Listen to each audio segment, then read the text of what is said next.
रहेंगे। लेकिन इसी बीच आपको बता दें कि मध्य प्रदेश और छत्तीसगढ़ के दौरे पर है प्रधानमंत्री। मध्य प्रदेश से तस्वीरें आ रही हैं। आज करोड़ों की सौगात देने वाले हैं पीएम। हमारे देश के बहुत सारे राज्यों का पूरे साल का बजट भी इतना नहीं होता है जितना आज एक ही कार्यक्रम के लिए भारत सरकार लगा रही है।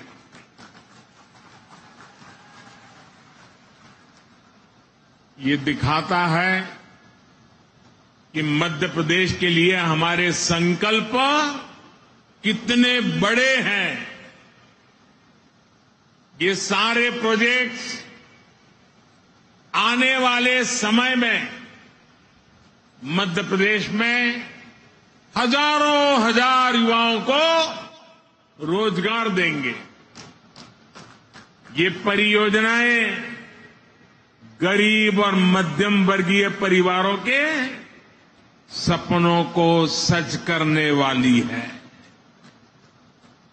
मैं बिना रिफाइनरी के विस्तारीकरण और अनेक नई सुविधाओं के शिलान्यास के लिए मध्य प्रदेश के कोटि कोटि जनों को बहुत बहुत बधाई देता हूं। साथियों, आजादी के इस अमृत काल में हर देशवासी ने अपने भारत को विकसित बनाने का संकल्प लिया है। इस संकल्प की सिद्धि के लिए ये जरूरी है कि भारत आत्मनिर्भर हो। हमें विदेशों से कम चीजें बाहर से मंगानी पड़े। आज भारत पेट्रोल डीजल तो बाहर से मंगाता ही है, हमें पेट्रोकेमिकल प्रोडक्ट्स के लिए भी दूसरे देशों पर निर्भर रहना पड़ता है। आज जो बिना रिफाइनरी में पेट्रोकेमिकल कॉम्प्लेक्स का शिलान्यास हुआ है, वो भारत को ऐसी चीजों के उत्पादन में आत्मनिर्भर बनाने का काम करेगा। बहुत से लोगों को ये पता ही नहीं होता, ये जो प्लास्टिक पाइप बनते हैं, बाथरूम में इस्तेमाल होने वाली प्लास्टिक की बाल्टी और मग होते हैं, प्लास्टिक के नल होते हैं, प्लास्टिक की कुर्सी टेबल होती है, घरों का पेंट होता है, कार का बम्पर होता है, कार का डैशबोर्ड होता है, पैकिंग मटेरियल होता है, मेडिकल उपकरण होते हैं, ग्लूकोज की बोतल होती है, मेडिकल सिरिंज होती है, अलग अलग तरह के कृषि उपकरण होते हैं। इन सभी में पेट्रोकेमिकल की बहुत बड़ी भूमिका होती है।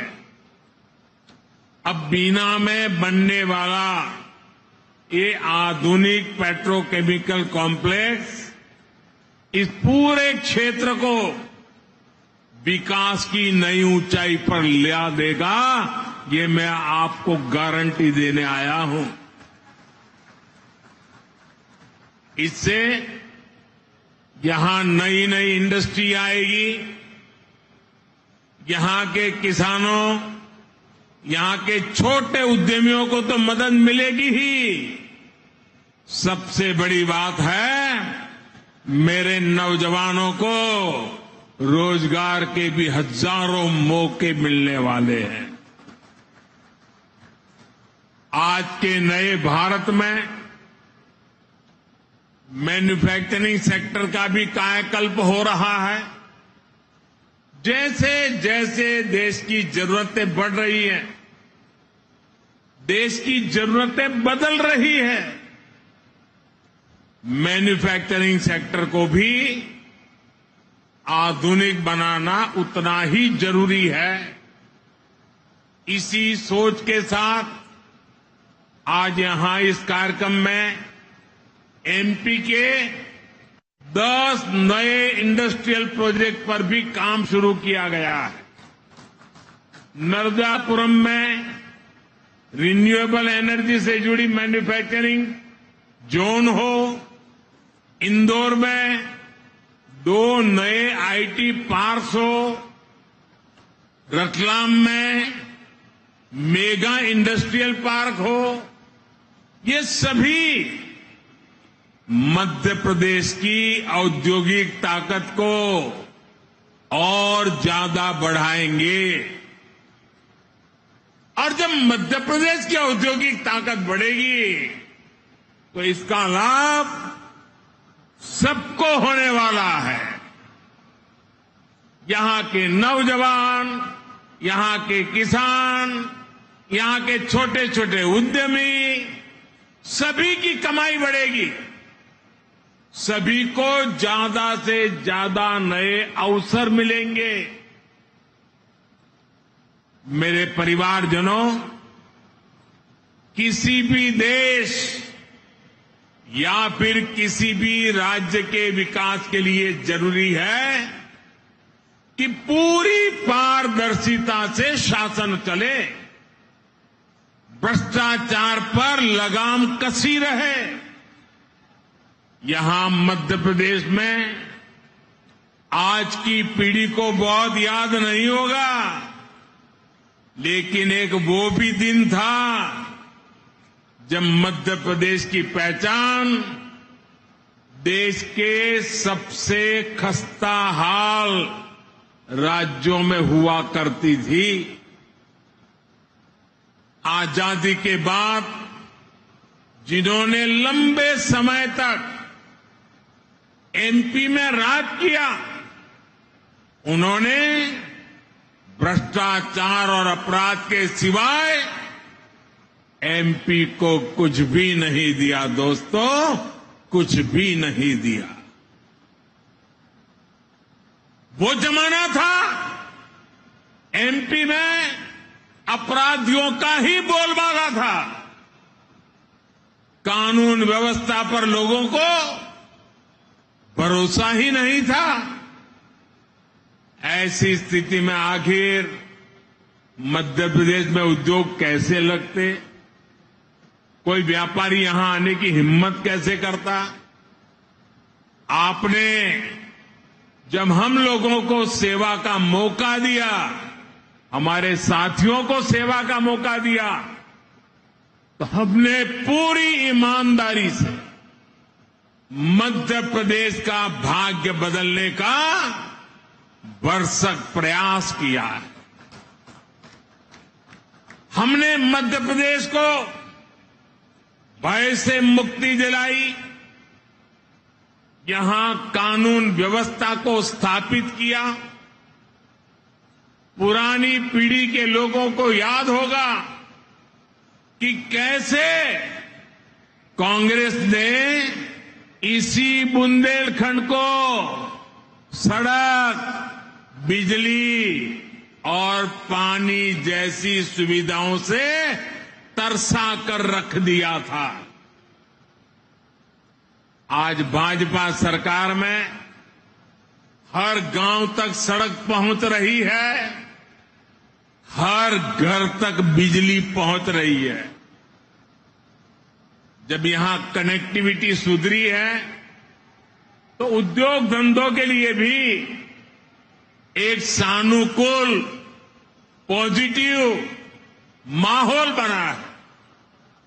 आज बड़े बड़े निवेशक मध्य प्रदेश आना चाहते हैं, यहां नई नई फैक्ट्रियां लगाना चाहते हैं। मुझे विश्वास है अगले कुछ वर्षों में मध्य प्रदेश औद्योगिक विकास की नई ऊंचाई छूने जा रहा है। मेरे परिवारजनों, आज का नया भारत बहुत तेजी से बदल रहा है। आपको याद होगा, लाल किले से मैंने गुलामी की मानसिकता से मुक्ति और सबका प्रयास के संबंध में विस्तार से चर्चा की थी। मुझे आज ये देखकर बहुत गर्व होता है कि भारत ने गुलामी की मानसिकता को पीछे छोड़कर अब स्वतंत्र होने के स्वाभिमान के साथ आगे बढ़ना शुरू कर दिया है। और कोई भी देश जब ऐसा ठान लेता है तो उसका कायाकल्प होना शुरू हो जाता है। अभी अभी आपने इसकी एक तस्वीर G20 समिट के दौरान भी देखी है। गांव गांव के बच्चे की जुबान पर G20 शब्द आत्मविश्वास से गूंज रहा है। दोस्तों, आप सभी ने देखा है कि भारत ने किस तरह G20 का सफल आयोजन किया है। आप मुझे बताइए मेरे दोस्तों, बताएंगे ना? मुझे जवाब देंगे? हाथ ऊपर करके जवाब देंगे? वो पीछे वाले भी जवाब देंगे? सबके सब बोलेंगे? आप मुझे बताइए, G20 की सफलता से आपको गर्व हुआ या नहीं? आपको गर्व हुआ या नहीं? देश को गर्व हुआ कि नहीं हुआ? आपका माथा ऊंचा हुआ कि नहीं है? आपका सीना चौड़ा हुआ कि नहीं हुआ? मेरे प्यारे परिवारजनों, जो आपकी भावना है वो आज पूरे देश की भावना है। ये जो सफल G20 हुआ है, इतनी बड़ी सफलता मिली है, इसका श्रेय किसको जाता है? इसका श्रेय किसको जाता है? इसका श्रेय किसको जाता है? ये किसने कर दिखाया? ये किसने कर दिखाया? जी नहीं, ये मोदी ने नहीं, ये आप सबने किया है। ये आपका सामर्थ्य है। 140 करोड़ भारतवासियों की सफलता है। दोस्तों, ये भारत की सामूहिक शक्ति का प्रमाण है।